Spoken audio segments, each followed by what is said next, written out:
Welcome back. Welcome back to the False Prophet channel. And this is Brother Jacob, and this is the False Prophet channel where we get Islam busted and the false prophet of Islam, Muhammad, busted on a regular basis.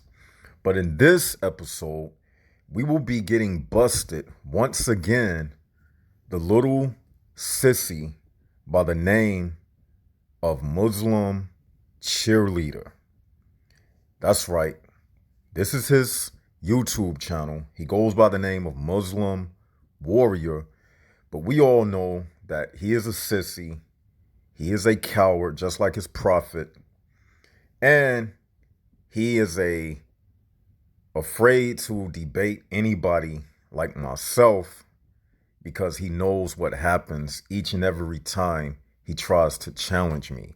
So I am making this video specifically for you, Muslim Cheerleader, and I want you to edit this video and I want you to, debunk what I'm saying. I want you to debunk what I'm about to read to my subscribers. Are you up for the challenge, coward? You've been challenging me in the comments section, and each and every time you get utterly destroyed. So this is an open challenge for you, Muslim Cheerleader. I want you to debunk what I am saying. Now, let's get right into the video. He left a message in his community post, and it says, the idiot got exposed and is saying his God is love while calling me a swine, blah, blah, blah, blah, blah. Now, this wasn't even directed to me. This was actually directed to Acts Truth Apologetics. So I want to get him exposed on behalf of Acts Truth Apologetics. I don't even know him. He has commented under one of my videos before. So shout out to him, Acts Truth Apologetics. But anyway, this Abdul, he posted something about, someone calling him a swine, but I want him to post the comment that I have been leaving him for the longest, people. And it's like he's been ducking this. He don't want to address it. And he's a hypocrite by saying that someone is calling him a swine, because this is the same guy who has repeatedly called me the N-word over and over again. You can look in the comment sections. He loves to say nigga this and nigga that. He does that constantly. So he is a little coward. He's a hypocrite. And now we are about to get him exposed with this comment that I left. Now let's read. That's me that you see right there, the false prophet. And this is the comment. Well, I left him. One of the comments says, Abdul, you are the hypocrite. You call me the N-word on a daily basis.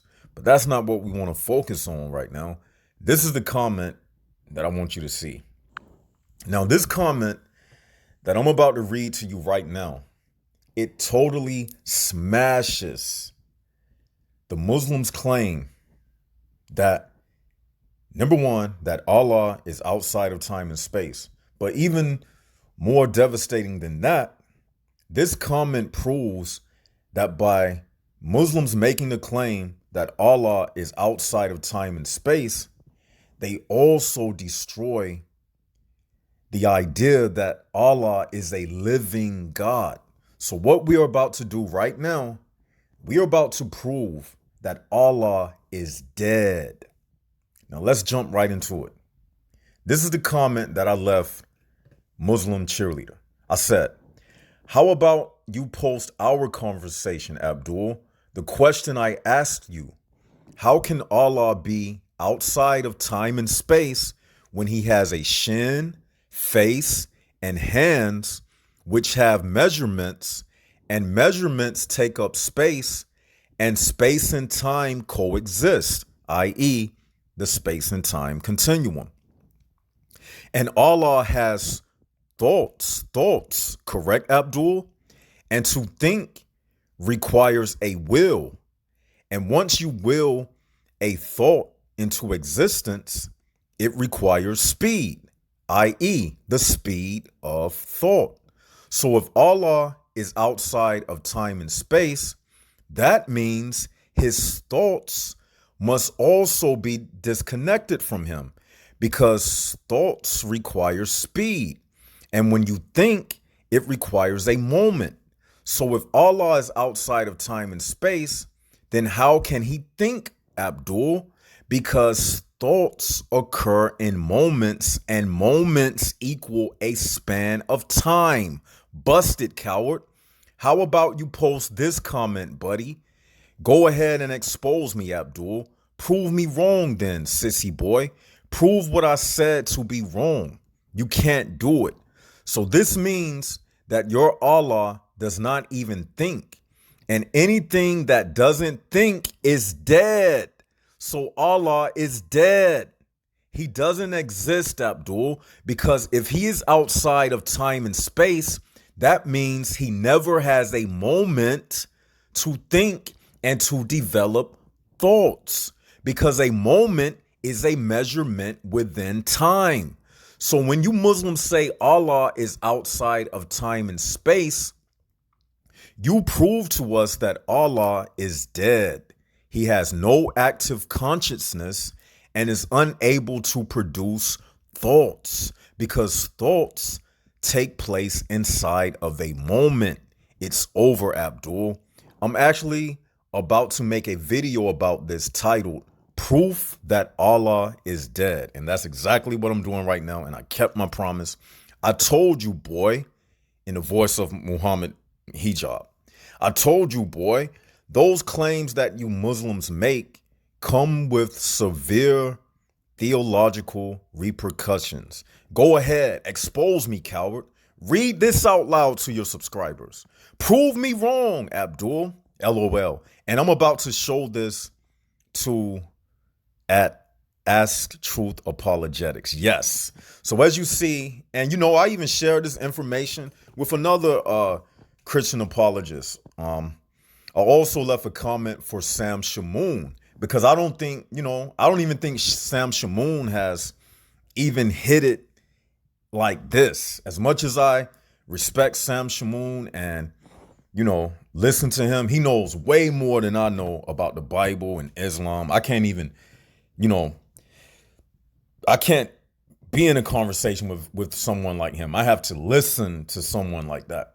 But even still, I don't even think Sam Shamoon or Christian Prince or someone like Rob Christian, I don't even think they have exposed how to show. I mean, we already know that Allah is dead. But this argument, man, this is irrefutable, okay? Now, what I'm requesting Muslim warriors to do, I want you to post this comment on your channel, and I want you to read it to your audience.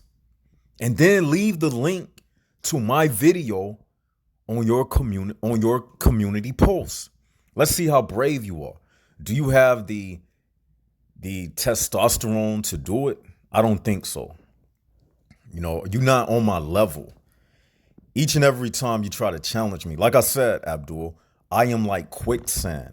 The more you struggle with me, the deeper you go under. Now, let me break it down to everybody that was listening. Now, this argument right here, no Muslim can go against this, because this is what the next time a Muslim tells you that Allah is outside of time and space, this is what you say to them in simple words. Say, say this to them. Say, how can Allah be outside of time and space when it says that Allah has a shin, he has a face, and he has two right hands? And those things that I just named, they are body parts, and they have a measurement. And measurements take up space, and space and time coexist with each other. The space and time continuum. Now, after you say that to them, then you say this.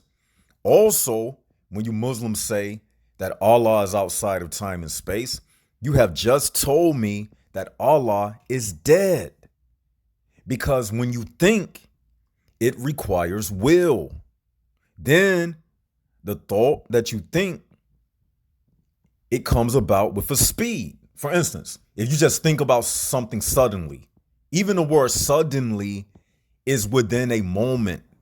It's a measurement within time and space. So this is what you say to the Muslim. You say, since your Allah is outside of time and space, that means he can't even think, because thoughts require moments, and moments is a span of time. This will totally destroy their claim that Allah is a living God. That's why the Bible say God is not dead, he is alive. But the Muslims cannot say that, because they make these audacious claims, and they say things like Allah is outside of time and space and he is not like anything in creation, but it comes with so many severe theological repercussions, like I'm breaking down to you right now. This is the metaphysical aspect of it. Okay, now you say to them, since he is outside of time and space, that means he can't think, because thinking requires a moment. And every time you think, it has a speed to it. Speed is the amount of distance covered in a given span of time. So that thought, it registers. Even if it's a billionth of a second, that's time. And time and space coexist with each other. So when the Muslims tell us that Allah is outside of space and time, they have basically said to us that Allah is dead. So they have to say that the thoughts of Allah, it has to be an attribute of Allah. It can't be Allah himself, because Allah cannot think, because he is outside of time and space. So if he is outside of time and space, they can't even say that his thoughts are an attribute of him, because even his thinking is outside of time and space. But we just explained how everything that you think takes place within a moment, which is a span of time. So their God is dead. He does not exist. And this is how you get the Muslims busted. And this is how you prove that Allah is dead. Thank you for tuning in. This is Brother Jacob. It's been fun. I want you all to share these videos, post them, keep these arguments in mind, so the next time a Muslim tells you that Allah is outside of time and space, you can embarrass them and they won't have anything to say. And with that, thank you for tuning in.